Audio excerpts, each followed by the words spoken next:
Muito bom dia a todos vocês que nos acompanham aqui pelo Notícias Agrícolas. Eu sou Letícia Guimarães e a gente começa agora mais um boletim, dessa vez falando sobre o mercado de suínos e falando sobre a recomposição dos plantéis na China. Nas últimas semanas, o governo chinês divulgou que houve um aumento no mês de agosto de 31% no número de plantel, no número de cabeças, né, de suínos no país e um aumento de 37% no número de matrizes reprodutoras por 11 meses consecutivos. E para trazer mais detalhes sobre esse assunto, para saber como que isso está se desenvolvendo lá na China e o que esses números representam, está aqui com a gente o Wagner Yanagisawa, que é analista do setor de proteína animal do Rabobank. Seja muito bem-vindo, Wagner. Olá, bom dia a todos. Muito obrigado pelo convite. Sempre um prazer estar aqui com vocês. Wagner, a gente tem, portanto, esses dados de que a China vem investindo pesado, na recomposição dos plantéis, depois de ter sido aí praticamente dizimado esse rebanho de suínos do país desde meados de 2018 para cá, por causa da peste suína africana. O que esses números significam, esse aumento do plantel e esse aumento de matrizes? O que a gente pode absorver, de informação desses números? Bom, depois de um primeiro semestre bastante desafiador, pensando nesse cenário de recomposição do rebanho suíno, por conta do lockdown, do pico do lockdown na China, que aconteceu em janeiro e fevereiro, pela própria questão da PSA, que mesmo com uma tendência de redução, ela continua ativa na China. Isso, em tese, aumentou um pouco a pressão com relação a esse poder de recomposição, principalmente agora no segundo semestre. Então, a gente viu um movimento realmente forte de estímulos para aumento de importação para carne de matrizes, para a recomposição desse rebanho. Vale lembrar que o ano passado o abate de matrizes realmente foi muito elevado, isso que está justificando esse cenário para esse ano. Porém, quando a gente analisa o ano inteiro, segundo as nossas projeções, com relação ao período de 2018, ali antes da PSA, mesmo com todos esses esforços, a recuperação do rebanho ela vai ficar ainda esse ano em patamares bem ainda singelos, bem limitados, aí na casa de 1 a 2%.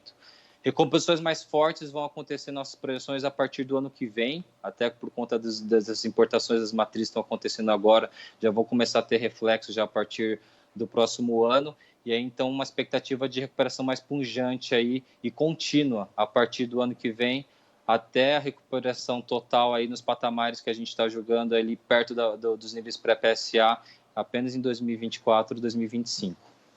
E, Wagner, esse aumento no número de matrizes, a gente sabe que a China vem importando matrizes. Essas matrizes, elas são de qualidade? O que isso se reflete efetivamente na produção de carne? Essas matrizes, elas têm um potencial produtivo bom ou isso ainda não deve se refletir tanto na ponta final da produção da carne suína?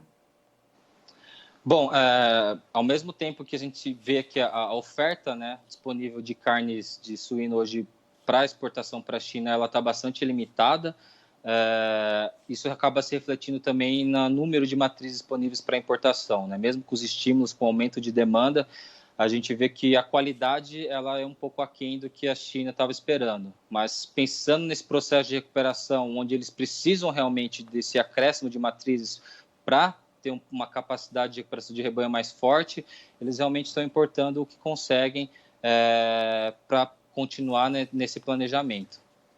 E aí, então, priorizando a quantidade, ao invés da qualidade, até porque não é nem uma questão também de priorizar, como você disse, não há uma disponibilidade de matrizes de qualidade aí disponíveis. E aí, quanto que isso deve afetar na produção de carne? A gente tem um número, pelo menos para esse ano de 2020? Bom, para esse ano, por conta desse forte abate de matrizes que tiveram no passado, a recuperação deles para esse ano está mais limitada. Então, a gente está, mesmo com esses estímulos de importação, a gente está projetando uma forte queda ainda de produção para esse ano, na casa aí dos 17%. Vai lembrar que ano passado a queda oficial, em número oficial, foram na casa dos 22%. Esse ano, então, mais uma queda adicional na casa dos 17%. Mas lembrando que esse deve ser o ano que, nesse processo todo, a China mais vai demandar carne, né, de uma forma geral. A partir do próximo ano, essa demanda deve diminuir gradualmente. E essa demanda deve diminuir porque, assim, a China ela vai aumentar o seu plantel, tudo bem, aumentar a produção, mas tem também, durante esse período em que a China ficou com uma escassez de proteína animal, né, proteína suína, houve alguma mudança de consumo nesse meio tempo? Esse consumo ele deve ter sido canalizado para outras proteínas? Sim, perfeito. Esse poder de recuperação deles basicamente é pelo acréscimo de matrizes. O grande ponto é que agora a gente está vendo, por conta dessa menor oferta de animais refletindo em preços recordes, né, do preço de suíno no mercado chinês, a gente está vendo aí uma mudança em tese forçada no padrão de consumo, né? Então, parcela da população da China hoje que está migrando para o consumo de carne de frango, que é a proteína mais competitiva com relação ao suíno, essa mudança ela deve ser permanente. Então, é por isso que a gente julga que ali em 2024, 2025, com um restabelecimento, né, total do rebanho chinês, ele vai ficar um pouco abaixo dos níveis que eles tinham de rebanho em 2018, basicamente por conta dessa mudança no padrão de consumo. Wagner, também circulou nos últimos dias, né, uma notícia de que o governo chinês tem como meta, né, nos próximos anos, chegar aos 95% da produção local de carne suína. Esse prazo do governo, ele é semelhante ao que vocês estimam ali para 2024, 2025? Na verdade, esse número de 95% ele parece ser um número realmente expressivo, mas como eu comentei para você, a China é o maior player importador, né? Se a gente for considerar no mercado internacional, quase um quarto das importações é para o mercado chinês, mas se a gente for considerar o volume dessa importação perto da produção, ela representa em torno de 4%. Então, realmente, é muito pequena a participação das importações, mesmo a China sendo o maior importador mundial de suínos. Então, ela realmente está bem dentro do que a gente está esperando aí para os próximos anos. E então, o que a gente pode esperar? A gente vê esse movimento agora de recuperação, apesar desses números que o governo chinês divulga parecerem bem otimistas, né? Esses números de aumento tanto no plantel quanto no aumento de matrizes, mas como você explicou, esse aumento de matrizes não se traduz efetivamente em aumento de produção de carne. O que essa movimentação pode significar para o Brasil em matéria de exportação de proteína animal e também em matéria de exportação de insumos para alimentação animal, já que então a China trabalha nessa questão da recomposição dos plantéis, ela vai precisar, portanto, de milho, farelo de soja? Bom, quando a gente olha com relação à recuperação do plantel, isso de fato vai acontecer. O grande ponto, o Brasil está conseguindo abastecer esse mercado chinês, as oportunidades para a gente esse ano realmente estão sendo magníficas, né, para o mercado de suínos. Se a gente for considerar os dados de exportação até setembro, no acumulado desse período, a gente já praticamente passou o recorde do ano passado inteiro, né? Então, esses próximos 3 meses vão ser a mais, né, com relação ao volume de exportação. O grande ponto de atenção é que essa demanda vai cair para a China, vai cair ano a ano, né? Vai ficar esse desafio aqui para o Brasil, não só por conta da maior demanda de grãos da China, que está impactando a valorização do grão aqui no custo de produção, mas também porque ela vai aumentar a oferta interna lá e isso vai diminuir a demanda gradualmente, né? O desafio para a gente aqui é para onde a gente vai conseguir destinar essa produção que está sendo feita hoje e que está sendo exportada para a China. E aí, então, para conseguir redirecionar, canalizar essa produção nos próximos anos, vai ser preciso, então, um trabalho aí de abertura de mercados. E o que você vê pela frente? Quais são os potenciais mercados que o Brasil pode atingir, né? Já que a China, a gente já tem essa previsão de que a China deva diminuir a demanda pela proteína importada e aí puxando a sardinha para o nosso lado, pela proteína brasileira. Bom, a gente tem oportunidades, sem dúvida. O próprio sudoeste da Ásia tem alguns países, como Filipinas, Vietnã, eles estão passando realmente também desafios com relação à PSA, estão conseguindo incrementar a importação aqui do mercado brasileiro. Acho que esses mercados são mercados que a gente realmente pode continuar tendo oportunidades. Tem mercados também em desenvolvimento, não só na Ásia, mas na África também que a gente pode conseguir.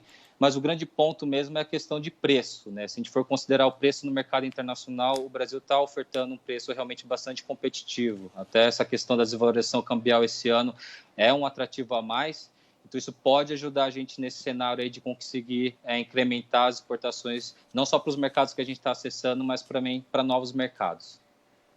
Certo, Wagner, eu agradeço a sua participação aqui conosco no Notícias Agrícolas, você é sempre muito bem-vindo.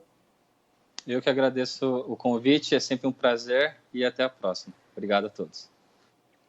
Estivemos aqui, portanto, com o Wagner Yanagisawa, que é analista do setor de proteínas animais do Rabobank, trazendo esclarecimentos a respeito do movimento de aumento do plantel suíno na China. Nas últimas semanas, o governo chinês divulgou um aumento de 31% no mês de agosto no plantel de suínos e de 37% de aumento de matrizes reprodutoras ao longo de 11 meses consecutivos. Mas, segundo o Wagner Yanagisawa, isso não se traduz efetivamente num aumento de produção de carne suína. Segundo ele, essas matrizes, inclusive matrizes que vêm sendo importadas pela China, são matrizes que não têm muita qualidade, até porque, como o Wagner explicou, a gente já não tem mundialmente uma oferta muito grande de carne suína e, dessa mesma forma, não tem uma oferta muito grande de matrizes.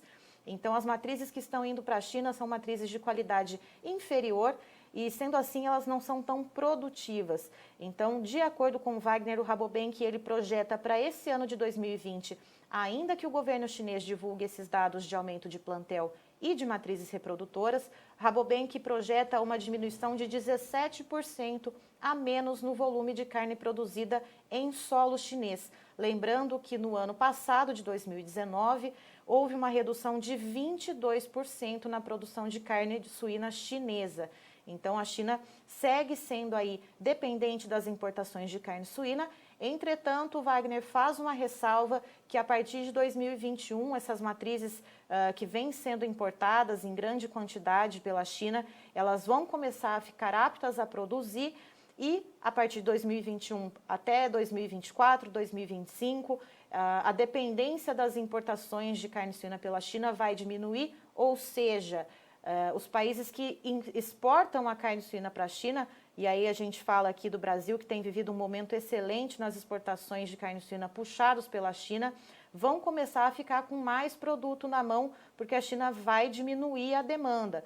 Então, segundo Wagner, é preciso, falando aqui em Brasil, que se olhe para outros mercados, né? Tem aí o Sudoeste Asiático, que também está vivendo a questão da peste suína africana, estão com os rebanhos menores, então Filipinas, Vietnã, também países em desenvolvimento, que tem aí a população aumentando a sua renda e acessando mais as proteínas animais. Então, na opinião do Wagner, o mercado de exportação brasileiro deve também começar a trabalhar esses outros países para poder canalizar a produção para essa direção.